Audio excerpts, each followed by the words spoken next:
بعد فاعوذ باللہ من الشیطان الرجیم بسم اللہ الرحمن الرحیم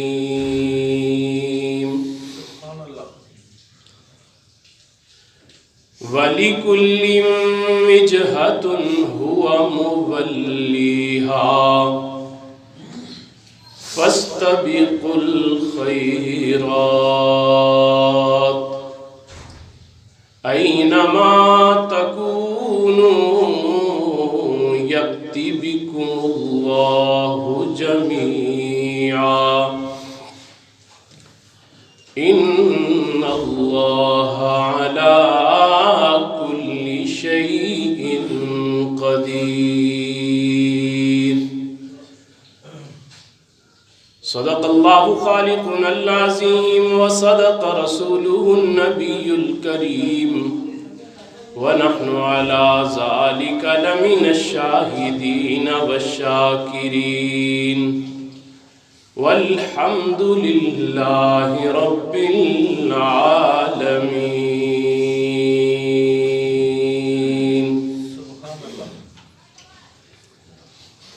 کچھ ظلم نے شعلے بھڑکائے، کچھ کفر نے فتنے پھیلائے۔ کچھ ظلم نے شعلے بھڑکائے، کچھ کفر نے فتنے پھیلائے۔ سینوں میں عداوت جاگ اٹھی، انسان انسان سے ٹکرائے۔ پامال کیا برباد کیا کمزور کو طاقت والوں نے، پامال کیا برباد کیا کمزور کو طاقت والوں نے۔ جب ظلم و ستم حد سے گزرے،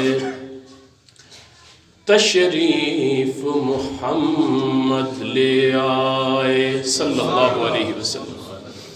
تہذیب کی شمعیں روشن کی اونٹوں کے چرانے والوں نے، کانٹوں کو گلوں کی قسمت دی، ذروں کے مقدر چمکائے۔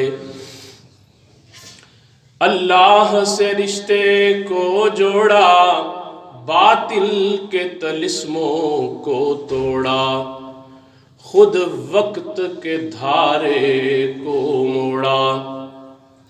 طوفان میں سفینے ٹکرائے، جب ظلم و ستم حد سے گزرے، تشریف محمد لے آئے صلی اللہ علیہ وسلم۔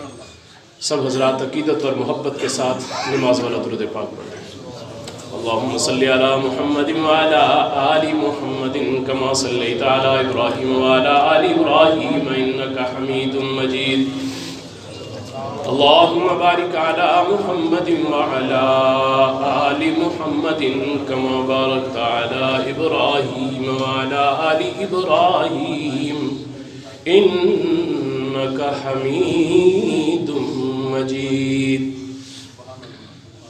گرامی قدر سامعین، معزز حاضرین، بزرگوں، دوستوں اور نوجوان ساتھیوں، قرآن مقدس کی ایک آیت کریمہ آپ حضرات کے سامنے تلاوت کی ہے۔ دعا ہے کہ خالق کائنات، مالک ارض و سماوات اس کا صحیح مفہوم بیان کرنے کی اور ہم سب کو اس کے مطابق عمل کرنے کی توفیق عطا فرمائے، اور رب العالمین ہمارے کہنے اور سننے میں اخلاص نصیب فرمائے۔ انسان بنیادی طور پر اس کی طبیعت کے اندر ایک حرص پائی جاتی ہے، جسے ہم لالچ کہتے ہیں۔ اللہ کے پیارے نبی صلی اللہ علیہ وسلم کی ایک حدیث مبارکہ ہے، حضرت ابو ہریرہ رضی اللہ تعالیٰ عنہ سے روایت ہے، میرے آقا مدنی کریم صلی اللہ علیہ وسلم ارشاد فرماتے ہیں، احرص علی ما ینفعک، حرص کرو ان چیزوں میں جن سے تمہیں نفع پہنچے، حرص کرو ان چیزوں میں جن سے تمہیں نفع پہنچے۔ اب نفع کا پہنچنا، اللہ کے پیارے حبیب صلی اللہ علیہ وسلم ارشاد فرما رہے ہیں کہ ان چیزوں کے بارے میں حرص کرو۔ اب وہ نفع کون سا نفع ہے جس کے بارے میں ہمیں حرص کرنے کا حکم بھی دیا گیا، ہمیں ترغیب بھی دی گئی؟ اب وہ حرص ایسی ہے کہ جس کے بارے میں ہمیں حکم دیا گیا کہ یہ حرص کرو، اور وہ حرص کیا ہے؟ میرے پیارے حبیب امام الانبیاء صلی اللہ علیہ وسلم جو ہمہ وقت امت کی تربیت کے لیے کوشاں رہتے تھے، آپ نے ایک حدیث مبارکہ میں ارشاد فرمایا کہ ابن آدم کو اگر ایک وادی سونے کی بھری ہوئی مل جائے تو یہ دوسری کی تمنا کرے، اور اگر دوسری وادی بھی اس کو سونے کی بھری ہوئی مل جائے تو یہ تیسری وادی کی بھی تمنا کرے۔ اور انسان کا پیٹ قبر کی مٹی کے سوا کوئی چیز بھر نہیں سکتی۔ یہ میرے آقا کا فرمان ہے کہ انسان کا پیٹ قبر کی مٹی بھر سکتی ہے، اس کے علاوہ کوئی چیز نہیں بھر سکتی۔ ہمیں بتایا یہ گیا کہ تم حرص کرو، لیکن دنیا کے کاموں میں نہیں، دین کے کاموں میں حرص کرو، نیکی کے کاموں میں حرص کرو۔ فاستبقوا الخیرات، نیکی میں ایک دوسرے سے آگے بڑھنے کی کوشش کرو۔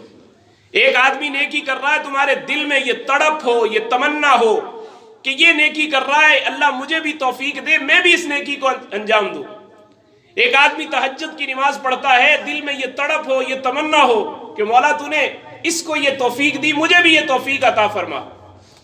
یہ دل کے اندر تمنا کا ہونا اور نیکی میں ایک دوسرے سے آگے بڑھنا، زیادہ سے زیادہ نیکیاں جمع کرنا، اس چیز کی حرص کرنے کا ہمیں حدیث پاک کے اندر حکم دیا گیا۔ ایک دن حضرت عبداللہ ابن عمر رضی اللہ تعالیٰ عنہ حضرت ابو ہریرہ رضی اللہ تعالیٰ عنہ کے پاس کسی کام کے لیے گئے، تو صحابہ اکرام کا ہمارے ہاں تو ہوتا ہے نا، جب ہم کٹھے بیٹھتے ہیں یا آپس میں ملتے ہیں تو کسی سیاست پہ گفتگو شروع ہو جاتی ہے یا کوئی اور ایسا موضوع شروع ہو جاتا ہے جس پر ہمیں بحث نہیں کرنی چاہیے، ہم ان چیزوں میں لگ جاتے ہیں۔ لیکن صحابہ کا مزاج بڑا خوبصورت تھا، جب آپس میں بیٹھتے تھے تو دنیا کی باتوں میں نہیں لگتے تھے، بلکہ کوشش یہ ہوتی تھی کہ اللہ کے پیارے حبیب صلی اللہ علیہ وسلم کی کوئی حدیث ان کو یاد ہو، وہ مجھے سنا دیں، مجھے یاد ہو میں ان کو سنا دوں۔ اللہ ہمیں بھی یہ جذبہ، یہ تڑپ نصیب فرما دے۔ اللہ ہمیں بھی اپنے پیارے حبیب کی یہ محبت، یہ الفت، یہ چاہت، یہ لذت نصیب فرما دے کہ حدیث مبارکہ سننے اور سنانے کا مزہ کیا ہوتا ہے، لذت کیا ہوتی ہے۔ تو صحابہ اکرام تو ہزاروں میل دور سفر بھی ایک حدیث کے لیے، پتہ چلتا تھا نا کہ وہ فلاں آدمی نے یہ حدیث اللہ کے پیارے نبی کی زبان مبارک سے سنی ہے، ہزاروں میل کا سفر، گھوڑوں پہ، اونٹوں پہ، خچروں پہ، ہزاروں میل کا سفر صرف ایک حدیث کو سننے کے لیے کر لیا کرتے تھے۔ آج ہمارے سامنے تو سب کچھ موجود ہے، ذرا سی ہمت کریں تو ہم اللہ کے پیارے حبیب صلی اللہ علیہ وسلم کی حدیثوں کا ذخیرہ اللہ نے ہمیں عطا فرما دیا ہے، ہم اس کو سننے کی کوشش کریں۔ خدا کی قسم، اللہ کے پیارے حبیب صلی اللہ علیہ وسلم کی حدیثیں انمول موتی ہیں، انمول موتی۔ دنیا کی سارے خزانے ایک طرف، میرے پیارے حبیب کی حدیث ایک طرف۔ حضرت ابو ہریرہ نے کہا کہ عبداللہ ابن عمر، میں اللہ کے پیارے حبیب صلی اللہ علیہ وسلم کی ایک حدیث نہ سناؤں آپ کو؟ فرمایا کہ ضرور سنائیے۔ فرمایا کہ اللہ کے پیارے حبیب صلی اللہ علیہ وسلم نے ارشاد فرمایا کہ جو انسان کسی مسلمان بھائی کے جنازے میں شریک ہوتا ہے، اسے ایک قرات اللہ رب العزت اجر عطا فرماتے ہیں، ایک قرات اجر عطا فرماتے ہیں۔ اور اگر وہ انسان اس کی تدفین میں بھی شریک ہو جاتا ہے، جب قبر کے اوپر جا کر ہم مٹی ڈالتے ہیں، قبر کے اندر تدفین کرتے ہیں، فرمایا اگر کوئی قبر کے ساتھ قبر تک چلا جاتا ہے، تدفین میں بھی شریک ہو جاتا ہے، اللہ اس آدمی کو 2 قرات اجر عطا فرماتے ہیں۔ اور پھر ساتھ یہ بھی ارشاد فرمایا کہ تمہیں معلوم ہے کہ اللہ کے پیارے حبیب نے فرمایا کہ ایک قرات کتنا بڑا ہے، ایک قرات کا وزن کتنا ہے؟ فرمایا ایک قرات کا اجر احد پہاڑ سے بھی بڑا ہے۔ جو اللہ کے ہاں قرات تمہیں ملنے والا ہے وہ ایک قرات احد پہاڑ جتنا نہیں کہا، بلکہ یہ فرمایا کہ احد پہاڑ سے بھی زیادہ بڑا ہے جو تمہیں ایک قرات اس کے جنازے پر شریک ہونے کے اللہ عطا فرما رہے۔ تو حضرت عبداللہ ابن عمر چونک گئے ایک مرتبہ، کہنے لگے میرے بھائی ابو ہریرہ، کیا حدیث مبارکہ یہ آپ نے خود اپنے کانوں سے سنی ہے؟ کیا یہ حدیث آپ نے خود سنی؟ فرمایا ہاں، یہ حدیث میں نے خود اپنے کانوں سے اپنے پیارے حبیب صلی اللہ علیہ وسلم سے سنی کہ میرے آقا نے یہ ارشاد فرمایا۔ تو ایک سرد آہ بھر کے کہنے لگے ہائے کاش اس سے پہلے مجھے پتا چل جاتا اس حدیث مبارکہ کا، تو میں نے کتنے قرات اجر کے ضائع کر لیے، کاش مجھے پتا چل جاتا تو میرے وہ قرات اجر کے ضائع نہ ہوتے، کاش میرے وہ قرات ضائع نہ ہوتے، میں نے اتنے قرات ضائع کر دیے، مجھے پتہ ہی نہیں تھا، اس حدیث سے لا علمی تھی، مجھے پتہ ہی نہیں تھا کہ اگر کوئی آدمی تدفین کے اندر بھی شریک ہوتا ہے تو اللہ اس کو 2 قرات اجر کے عطا فرماتے ہیں، اور وہ 2 قرات احد پہاڑ سے بھی بڑا 1 قرات ہے۔ کتنا اجر ہے جو ہم ایک اپنے مسلمان بھائی کے جنازے میں شریک ہو کر، ایک اپنے مسلمان بھائی کی تدفین میں شریک ہو کر ہم اس کو حاصل کرنے کی کوشش کر لیتے ہیں۔ تو صحابہ اکرام کے اندر یہ تڑپ، یہ چاہت، یہ تمنا بہت زیادہ تھی کہ وہ نیکی کے کام میں ایک دوسرے سے آگے بڑھنے کی کوشش کیا کرتے تھے۔ ایک دن اللہ کے پیارے حبیب صلی اللہ علیہ وسلم کے پاس صحابہ حاضر ہوئے، کہا یا رسول اللہ، ہمارے مسلمان بھائی ہم بھی نیکیاں کرتے ہیں، ہمارے دوسرے بھائی بھی کرتے ہیں، لیکن کچھ ہمارے بھائی ایسے ہیں جن کو اللہ نے مال و دولت بہت عطا کیا ہے، تو وہ صدقہ اور خیرات کی نیکیوں میں ہم سے بھی آگے بڑھ جاتے ہیں۔ ہم بھی نیکیاں کرتے ہیں لیکن ہمارے وہ بھائی صدقہ خیرات کر کے ہم سے بھی آگے بڑھ جاتے ہیں۔ ظاہر سی بات ہے ہم اتنے مالدار نہیں ہیں، ہم مال خرچ نہیں کر سکتے، تو ہم کیا کریں یا رسول اللہ؟ اب آپ یہ دیکھیے ان کا زاویہ نگاہ کیا ہے۔ آج ہم کسی کی مال و دولت کو دیکھتے ہیں تو کیا کہتے ہیں؟ یار اس کے پاس اتنی دولت ہے، کاش میرے پاس بھی ہوتی، کاش یہ اتنا مال میرے پاس بھی ہوتا۔ لیکن صحابہ کے دیکھنے کا انداز کیا ہے؟ صحابہ دیکھ رہے ہیں اس نقطہ نظر سے کہ اس کے پاس اتنا مال ہے، وہ اللہ کی راہ میں خرچ کر کے اللہ کے قرب کی منازل طے کر رہا، وہ صدقہ خیرات کر کے اللہ کی محبت کے اندر اور ڈوبا چلا جا رہا اور آگے بڑھتا چلا جا رہا، اور ہم پیچھے رہ جائیں گے۔ میرے پیارے حبیب صلی اللہ علیہ وسلم نے ان کو اسی وقت ارشاد فرمایا کہ میرے صحابیوں، میں تمہیں ایک ایسا نسخہ بتا دیتا ہوں، ایک ایسا نسخہ بتا دیتا ہوں کہ وہ نسخہ استعمال کرنے سے تم ان سے بھی آگے بڑھ سکتے ہو، تم ان سے بھی آگے بڑھ سکتے ہو۔ یا رسول اللہ ضرور بتائیے کہ جس کے اندر ہم ان صحابہ سے بھی آگے بڑھ جائیں جو اپنا مال و دولت بھی اللہ کی راہ میں بے دریغ خرچ کر رہے ہیں۔ تو میرے آقا علیہ السلام نے ارشاد فرمایا ہر نماز کے بعد، اب یہ ان کے لیے حکم نہیں تھا، یہ میرے لیے بھی ہے، یہ آپ کے لیے بھی ہے، یہ ہمیں اب اللہ کے نبی نے نسخہ دیا ہے کہ ہم اس نسخے کو اپنا لیں، اس نسخے کے اوپر عمل شروع کر دیں۔ تو جس طرح ان کے ہاں یہ ایک مزاج تھا، اللہ ہمیں بھی یہ مزاج نصیب فرما دے کہ اگر آج ہمارے پاس مال و دولت کی فراوانی نہیں ہے، ہم صدقہ و خیرات میں بہت آگے نہیں بڑھ سکتے ہیں، تو کم از کم یہ نیک اعمال کر کے تو ہم بہت آگے جا سکتے ہیں، اللہ ہمیں یہ اجر عطا فرما سکتے ہیں۔ تو فرمایا کہ تم ہر نماز کے بعد 33 مرتبہ سبحان اللہ، 33 مرتبہ الحمدللہ اور 34 مرتبہ اللہ اکبر پڑھ لیا کرو، اللہ تمہیں ان سے بھی زیادہ اجر عطا فرما دے، اللہ تمہیں ان سے بھی زیادہ اجر عطا فرما دے۔ اب ہر نماز کے بعد صحابہ بیٹھے ہوئے 33 مرتبہ سبحان اللہ، 33 مرتبہ الحمدللہ اور 34 مرتبہ اللہ اکبر پڑھ رہے ہیں۔ اب وہ مالدار صحابہ، ان کو بھی تشویش ہوئی کہ یہ کیا ہو رہا ہے، یہ کیا پڑھ رہے ہیں چپکے چپکے۔ اب وہ انہوں نے بھی سراغ لگانا شروع کیا، ظاہر ہے نیکی کے کام میں تو وہ آگے بڑھنے کی کوشش کرتے تھے۔ فاستبقوا الخیرات، اللہ کا حکم بھی ہے کہ نیکی میں ایک دوسرے سے آگے بڑھو، جتنا بڑھ سکتے ہو آگے بڑھو۔ تو صحابہ اکرام نے جستجو کی، جب پتہ لگایا تو ان کو بھی پتہ چل گیا کہ یہ تسبیح اللہ کے پیارے حبیب نے بتائی ہے، یہ تسبیح پڑھ کر یہ لوگ ہم سے بھی آگے نکل جائیں گے۔ وہ تسبیح انہوں نے بھی شروع کر دی۔ صحابہ پھر حاضر ہوئے، یا رسول اللہ وہ تسبیح تو انہوں نے بھی شروع کر دی ہے، ہم بھی پڑھ رہے تھے انہوں نے بھی شروع کر دی، وہ تو ہم سے پھر آگے نکل گئے، وہ مال و دولت بھی خرچ کر رہے ہیں، وہ تسبیحات بھی پڑھ کر ہم سے آگے نہیں کر رہے۔ میرے محبوب نے فرمایا ذالک فضل اللہ یؤتیہ من یشاء، یہ میرے اللہ کا فضل ہے، جس کو جتنا چاہتا ہے عطا کرتا ہے۔ تو یہ آپ ایک دیکھیں، صحابہ کا مزاج دیکھیں کہ وہ کس مزاج کے ساتھ سوچتے تھے، ان کا زاویہ نگاہ کیا تھا۔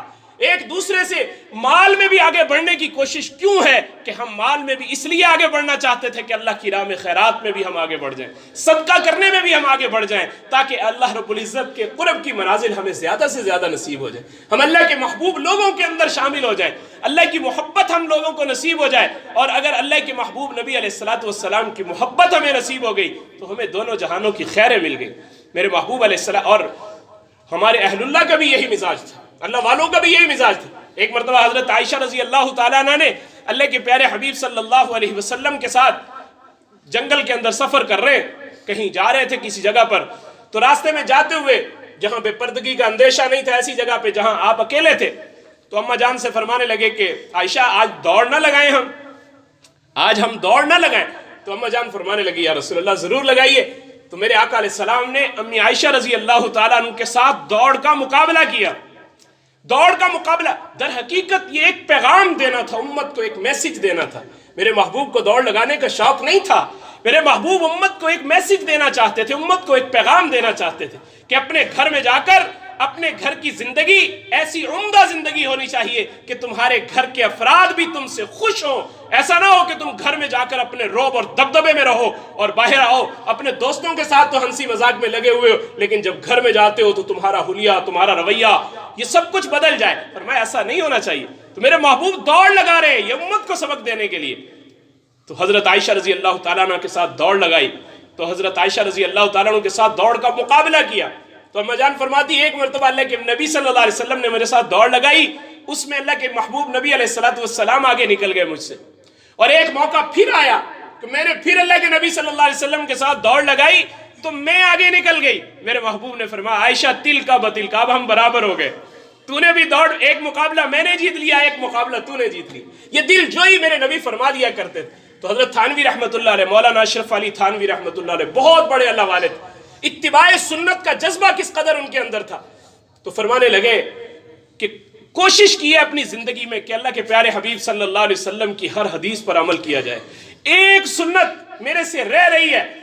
ایک دن کہیں تشریف لے جا رہے تھے کسی کے ہاں دعوت پر، دعوت پہ جاتے ہوئے راستے میں خیال آیا کہ آج اس سنت پر بھی عمل ہو سکتا ہے جو میرے محبوب نے امی عائشہ کے ساتھ سنت کو پورا کیا تھا، آج اس سنت کو پورا بھی کیا جا سکتا ہے۔ تو جنگل میں جا کر بوڑھے ہو چکے تھے، اپنی اہلیہ سے کہنے لگے کہ آج ہم یہاں پر دوڑ کا مقابلہ نہ کریں۔